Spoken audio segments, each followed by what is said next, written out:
প্রথমে মেসেজ দেই প্যানেল লাগবে। প্যানেল সেলার আমাকে একটি লিস্ট দেন। সেখানে লেখা ছিল পার্মানেন্ট লাইফ টাইম 2500 টাকা, 1 মাসের জন্য 1200 টাকা, 7 দিনের জন্য 500 টাকা, 3 দিনের জন্য 300 টাকা। প্রতি আপডেট 200 টাকা করে দিতে হবে। ওবিবি আপডেট করো। আমি বলি 7 দিনের জন্য নিব। প্যানেল সেলার বলে আমি প্রথমে আপনাকে এপিকেটা দিব, তারপরে আপনি আমাকে পেমেন্ট করলে তারপরে আপনি এপিকের ইউজার নেম এন্ড পাসওয়ার্ড পাবেন। আমি বলি কম কত? প্যানেল সেলার বলে ভাই 7 দিনের জন্য নিয়ে যাবে, কম হবে না ভাইয়া, 400 দিতে পারেন হাইয়েস্ট, আর কমানো যাবে না। বাকিটা আপনার ইচ্ছা। আর নিতে হলে ভাই বললাম।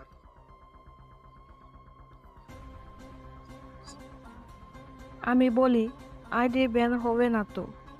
প্যানেল সেলার বলে সেম আছে। আমি বলি আপনি যে প্যানেল বিক্রি করেন প্রমাণ দেন। তারপর আমাকে একটি স্ক্রিনশট দেন। তারপর বলে আমি চাইলে আপনাকে অহরহ স্ক্রিনশট দিতে পারি, ঠিক আছে? বুঝতে পারছেন? আমি এখন সোজা কথা বলছি, যদি বিশ্বাস না হয় তাহলে নেওয়া লাগবে না, আমি বলে নিলাম। আমি বলি প্যানেল দিচ্ছেন এটার স্ক্রিনশট দেন। তারপর তিনি আমাকে একটি স্ক্রিনশট দেন যেটার মধ্যে একজনকে সে প্যানেল দিছেন। তারপর প্যানেল সেলার বলে রিজন এটা আপনিও জানেন তো। আমার এখানে যে মেসেজ কত পরিমাণ আসতেছে এটা বলার বাইরে, ঠিক আছে? তো কারে যে কখন যে কি দিছে আমি মনে করেন বলতে পারবো না, ঠিক আছে? এরকম একটা অবস্থা প্রচুর। কালকে থেকে প্রায় আমার 500 জনের মতো মেসেজ এসেছে, যেগুলো সব রিপ্লাই দিতে দিতে কোনটা যে কারে দিছি, কোনটা যে নিচে আছে না পড়ে গেছে, এগুলো আপনার আপনার খুঁজে দেওয়া ইম্পসিবল ছিল বাবা। আমাদের মনে করেন ইয়ে আছে, ডিসকর্ড সার্ভারের ভিতরে 80 জন মেম্বার আছে, ঠিক আছে? সবারই প্যানেল দেওয়া। তো এখন আর আপনার ট্রাস্ট করানোর জন্য কি করতে পারি?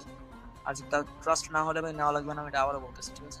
আমি বলতেছি না যে আমার আমি বলি প্যানেল নিব। আগে অনেক জায়গা থেকে টাকা মেরে দিয়েছে, তাই এত জিজ্ঞেস করলাম। প্যানেল সেলার বলে বুঝতে পারছি। বলছি না যে যদি ট্রাস্ট না হয়ে যাবে, যদি ট্রাস্ট না হয় তাহলে ভাই নেওয়া লাগবে না, এটা বুঝে গেছি। আমি বলি প্রতিদিন কত প্যানেল বিক্রি করেন? প্যানেল সেলার বলে কত প্যানেল ভাই বিক্রি করে এটা তো আমার হিসাব নাই।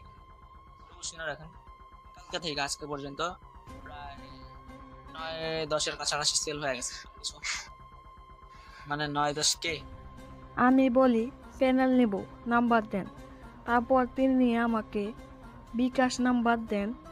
তারপর একটি নিচে সাবধানতা দেওয়া থাকে, টাকা সেন্ড মানি করে যে নাম্বার থেকে টাকা পাঠিয়েছেন তার শেষে 4 সংখ্যা বলবেন অথবা স্ক্রিনশট দিবেন।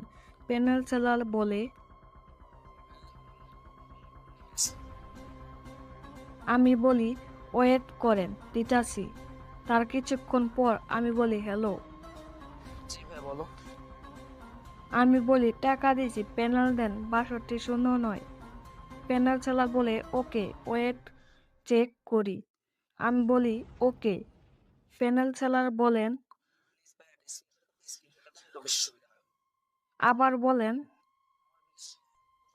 টাকা আসে নাই, দেখেন আপনি লাস্ট এই যে টাকা আসছে এই 6 টাকা, আমি বলি দোকান থেকে দিছি ভাই। টাকা তো আসে নাই, দেখেন কেমনে কি করবো? আজকে সকালে একজন 2000 টাকা, মানে কি বলবো, অনেকে পাঠাইছে, পরে আসে না, অনেকক্ষণ রাত প্রমাণ দিচ্ছে, পরে আমি বলি আচ্ছা আপনি দোকানদারকে যা বলেন যে আমার নাম্বারে কল। অনেক বলেন যে আমি দোকানদার তো বলতেছে দিছে রে, আমি বলতে দোকানদারকে বলেন আমার নাম্বারে কল দিতে, দেখি টাকাটা আসে। তো পরে আর কি বলবো, পরে পরে কয় কি ভাই আমি দেই, বুঝতে পারছো কি আর বলবো।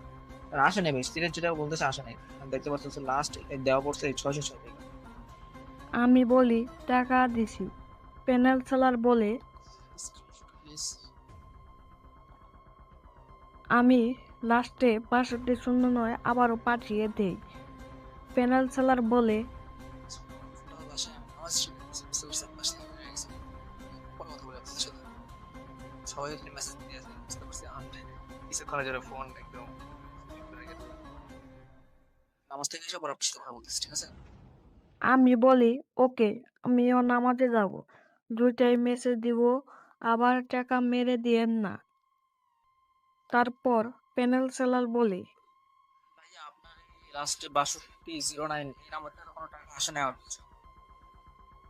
তারপর আমি বলি প্যানেল দেন। তারপর তিনি আমাকে ব্লক মেরে দেয়।